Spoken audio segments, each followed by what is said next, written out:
देखो भाई, आज हम करेंगे एक्सरसाइज 3.1।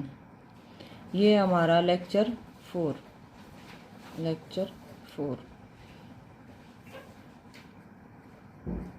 एक्सरसाइज 3.1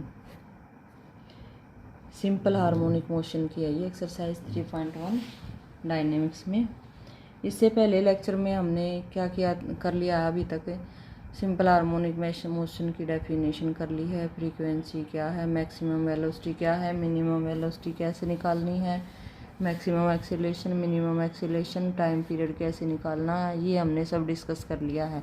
वो जो हमारा एक आर्टिकल मोस्ट इम्पोर्टेंट आर्टिकल है अभी उसको ध्यान से कर लेना, उसमें सब कुछ बताया गया है। मैंने अभी बता दिया आपको पिछले लेक्चर्स में। रही बात एग्जाम्पल की, एग्जाम्पल तो बुक में सोल्व पहले से ही हुए हैं। अगर कुछ प्रॉब्लम आए तो आप मेरे को कमेंट बॉक्स में बता सकते हो। किसी एग्जाम्पल में कोई प्रॉब्लम है तो हम यहाँ पे अब क्या करेंगे, एक्सरसाइज के क्वेश्चन स्टार्ट करेंगे। ठीक है, एक्सरसाइज है 3.1। इसका क्वेश्चन फर्स्ट ये है हमारे पास। क्वेश्चन फर्स्ट में क्या है स्टेटमेंट हमारे पास, the maximum velocity of a body, the maximum velocity of a body moving with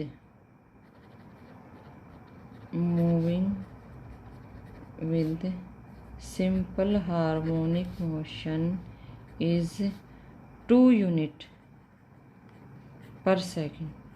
ठीक है, और इसका टाइम पीरियड दे दिया and its period is 1/5 second.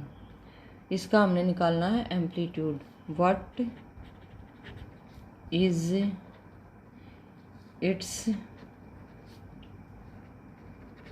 Amplitude, ये निकालना अभी।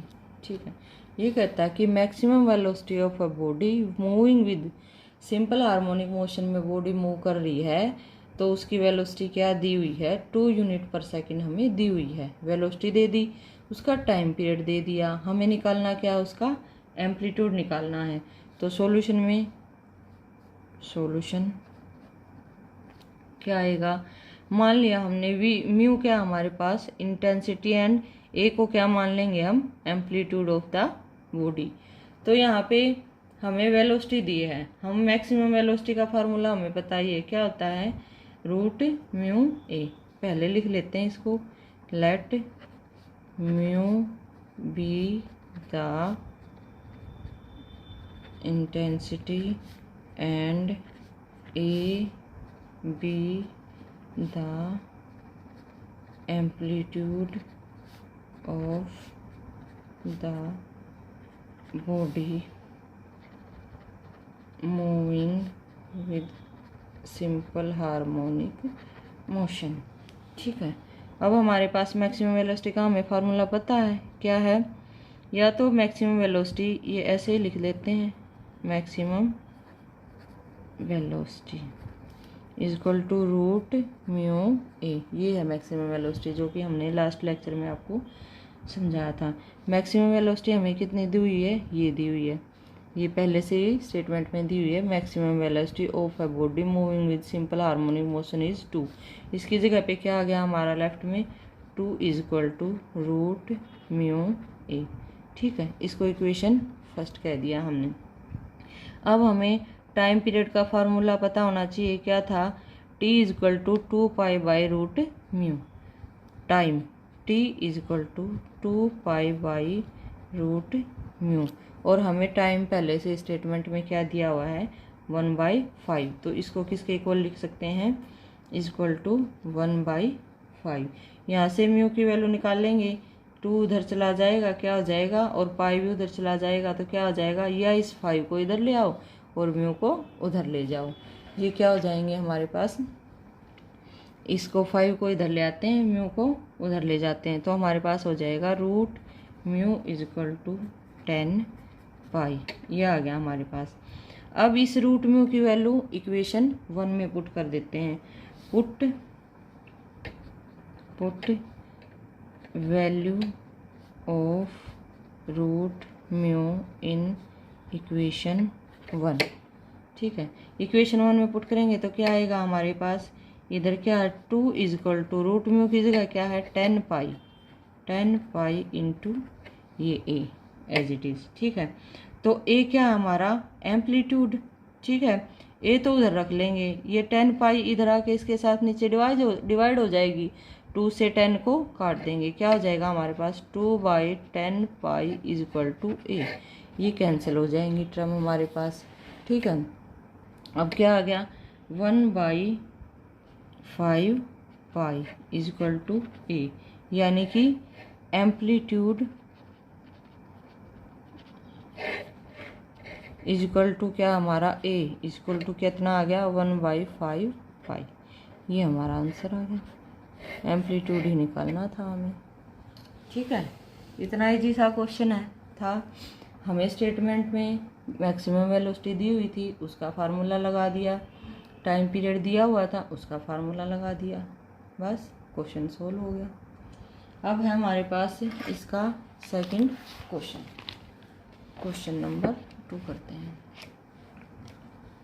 क्वेश्चन नंबर 2, क्वेश्चन 2 में क्या है हमारे पास, हमने है show that the particle, statement है ये, show that the particle executing simple harmonic motion requires 1/6 of its period to move। 1/6 हमें टाइम पीरियड दे दिया उसने t यानी कि। ठीक है, 1/6 of its period to move from the position of maximum displacement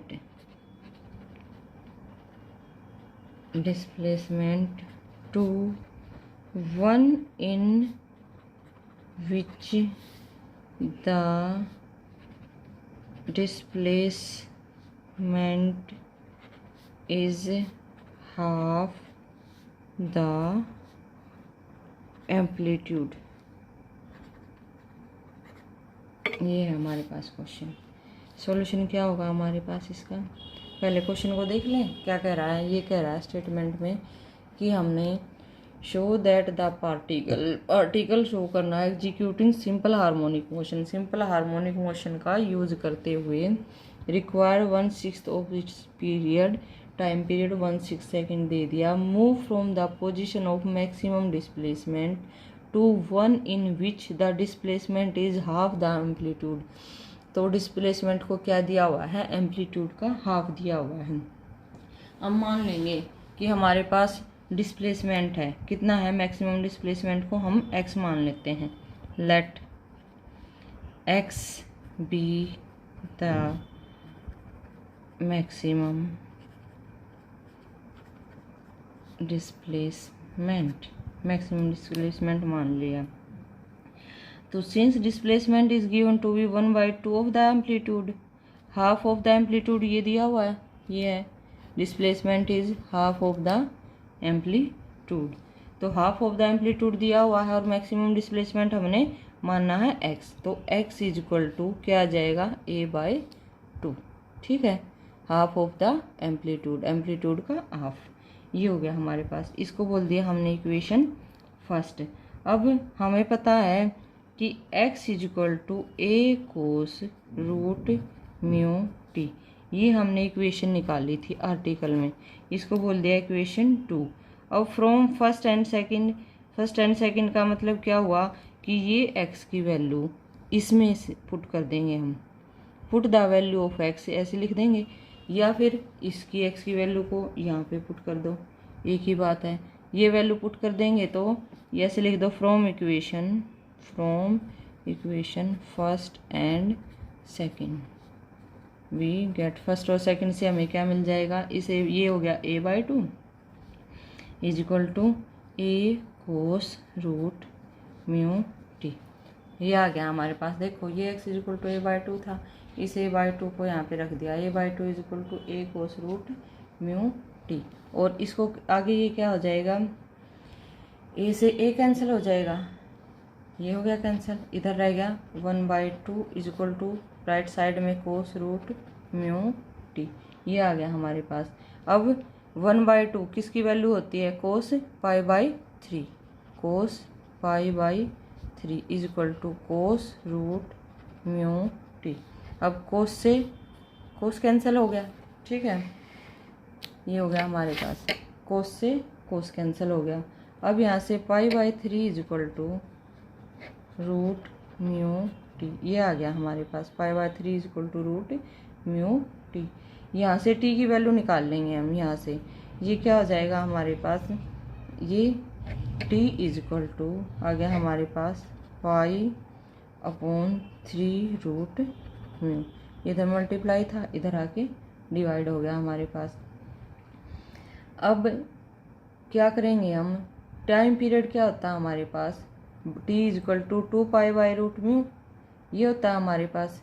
अब 2π/रूट म्यू को रख देते हैं हम, रखेंगे तो क्या होएगा, t इज इक्वल टू, हमने ऐसे वैल्यू मतलब 2π/रूट म्यू वैल्यू बनानी है हमने, 2π/रूट म्यू ऐसी वैल्यू बननी चाहिए। इसके लिए क्या करेंगे, इस वैल्यू को इनटू में आ जाएगा 1/6।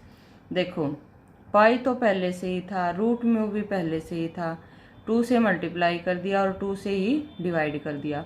2 से मल्टीप्लाई किया तो ऊपर 2 आ गया, डिवाइड किया तो ये 3 के साथ मल्टीप्लाई होके 1/6 आ गया। तो यहाँ से t इज इक्वल टू 1/6 और ये क्या होता है हमारा t, टाइम पीरियड, यही निकालना था हमें। हो गया हमारा क्वेश्चन सॉल्व, ठीक है, ये हमारा क्वेश्चन 2 था। नेक्स्ट लेक्चर में आगे हम आगे के क्वेश्चन करेंगे। आज के लिए इतना ही।